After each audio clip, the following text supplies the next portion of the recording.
আবারও হামলা চালানোর ইঙ্গিত ট্রাম্পের, ফের যুদ্ধ হলে বিশ্বকে চমক দেখানোর হুঁশিয়ারি ইরানের।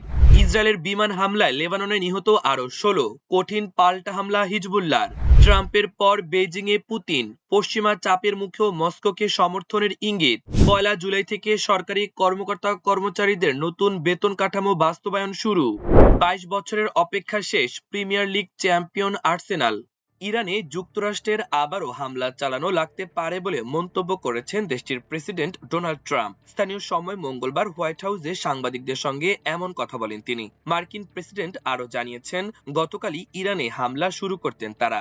নৌবাহিনীর জাহাজগুলো হামলার জন্য মিসাইল লোড করেছিল, এছাড়া অন্যান্য অস্ত্র প্রস্তুত করা হয়েছিল, কিন্তু আরব নেতাদের অনুরোধে হামলার সিদ্ধান্ত থেকে তিনি সরে আসেন।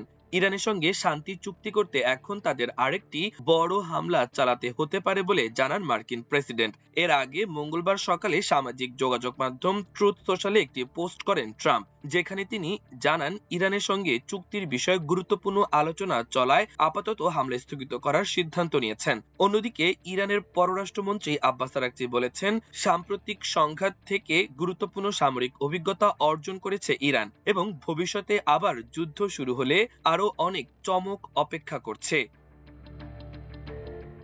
দক্ষিণ লেবাননের বিভিন্ন এলাকায় ইসরায়েলি বিমান ও ড্রোন হামলায় নারী ও শিশুসহ অন্তত 16 জন নিহত হয়েছেন। এই হামলায় আহত হয়েছেন আরো 15 জনের বেশি মানুষ। লেবাননের চিকিৎসা ও স্থানীয় গণমাধ্যম সূত্রের বরাত দিয়ে মঙ্গলবার এই তথ্য নিশ্চিত করা হয়েছে। লেবাননের স্বাস্থ্য মন্ত্রণালয়ের দেওয়া সর্বশেষ তথ্য অনুযায়ী গত 2রা মার্চ থেকে শুরু হওয়া এই সংঘাতের পর থেকে দেশটিতে মোট নিহতের সংখ্যা বেড়ে দাঁড়িয়েছে 3042 জনে। এর পাশাপাশি আহত মানুষের সংখ্যা পৌঁছেছে 9301 জনে। এর জবাবে ইসরায়েলের বিভিন্ন সামরিক স্থাপনা লক্ষ্য করে পাল্টা ধারাবাহিক হামলা চালানোর দাবি করেছে লেবাননের সশস্ত্র গোষ্ঠী হিজবুল্লাহ। সংগঠনটি জানায়, তারা দোভিভ বসতিতে অবস্থানরত ইসরায়েলি সেনাদের ওপর এবং মিসগাভ আম এলাকায় একটি সামরিক যান লক্ষ্য করে আত্মঘাতী ড্রোন হামলা চালিয়েছে।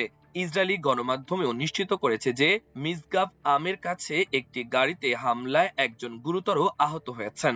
হিজবুল্লাহর পক্ষ থেকে আরও দাবি করা হয়, তারা তাইয়েভের শহরে ইসরায়েলি বাহিনীর একটি সামরিক যোগাযোগ যান লক্ষ্য করে ড্রোন হামলা চালিয়েছে এবং রেশাফ এলাকায় সেনা ও সামরিক যান সমাবেশের ওপর রকেট নিক্ষেপ করেছে। একই সঙ্গে উত্তর ইসরায়েলের আরব আল আরামশে গ্রামের পশ্চিমে এবং রাস আল নৌকার নৌঘাটিতে আত্মঘাতী ড্রোনের ঝাঁক দিয়ে হামলা চালানোর পাশাপাশি জাল আল আলাম এলাকায় একটি আয়রন ডোম প্রতিরক্ষা প্ল্যাটফর্ম সম্পূর্ণ ধ্বংস করার দাবি করেছে তারা।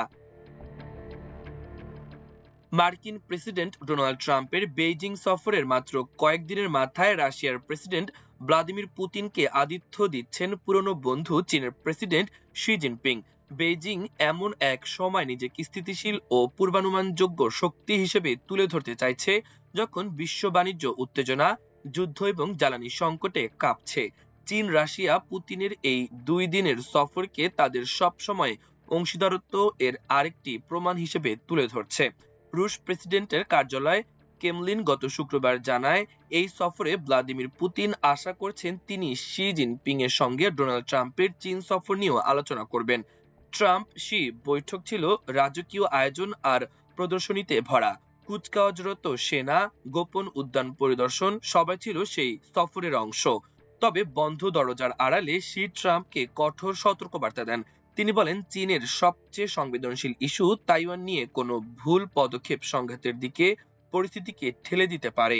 ট্রাম্প যখন তাৎক্ষণিকভাবে ব্যবসায়িক সাফল্য খুঁজছিলেন, যেমন বোয়িং উড়োজাহাজ বিক্রির চুক্তি, তখন শি দীর্ঘমেয়াদী সম্পর্ক পুনর্গঠন এবং ওয়াশিংটনের সঙ্গে স্থিতিশীল বাণিজ্যিক সম্পর্ক বজায় রাখার একটি সমঝোতার কথা বলছিলেন।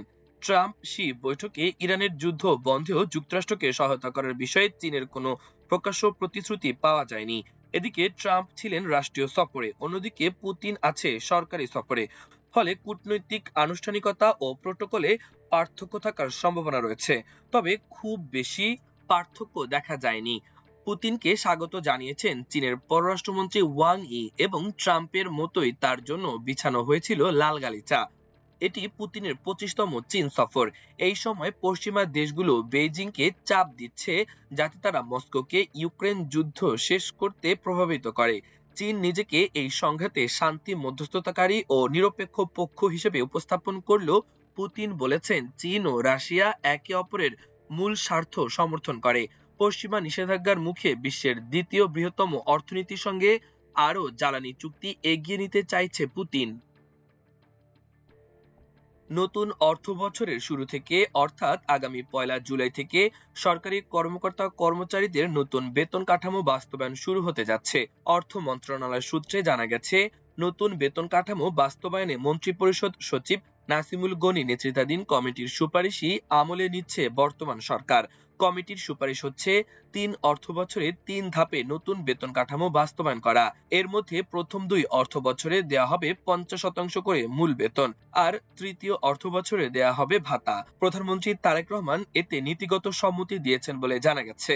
অর্থ মন্ত্রণালয় সূত্র জানায়, আগামী ২০২৬-২৭ অর্থবছরের বাজেটে মূল বেতনের ৫০% বরাদ্দ রাখতে ৩০ থেকে ৩৫ হাজার কোটি টাকা ব্যয় হতে পারে। প্রস্তাবিত বেতন কাঠামোয় ১০০ থেকে ১৪০% বৃদ্ধির সুপারিশ করা হয়েছে। তবে গ্রেড অর্থাৎ ধারা রাখার কথা বলা হয়েছে আগের মতোই ২০টি। কমিশন বর্তমানের সর্বনিম্ন বেতন কাঠামো ৮,২৫০ টাকা থেকে বাড়িয়ে ২০,০০০ টাকা করার সুপারিশ করেছে, আর সর্বোচ্চ বেতন কাঠামো নির্ধারিত ৭৮,০০০ টাকা থেকে বাড়িয়ে সুপারিশ করা হয়েছে নির্ধারিত ১,৬০,০০০ টাকা।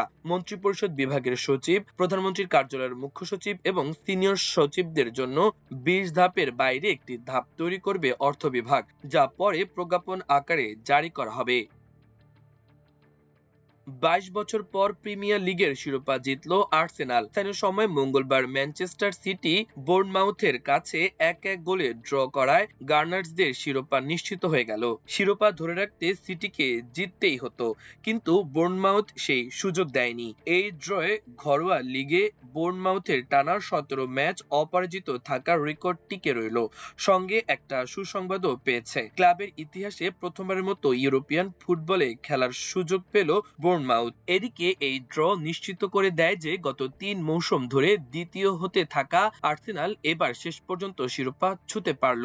মিকেল আর্তেতার দলের ৬ বছরের শিরোপা খাওয়ার শেষ হলো। সোমবার আগেই নামা বার্নলিকে ১-০ গোলে হারিয়ে শিরোপার কাছাকাছি চলে গিয়েছিল আর্সেনাল। তাতে সিটির চেয়ে ৫ পয়েন্ট এগিয়ে ছিল তারা। মৌসুমের বেশিরভাগ সময় শীর্ষে থাকা আর্সেনাল সিটির কাছে এক ম্যাচে হারলেও পরে ঘুরে দাঁড়ায়। এরপর থেকে টানা ৪টি লিগ ম্যাচ জিতেছে এবং একটিও গোল খায়নি।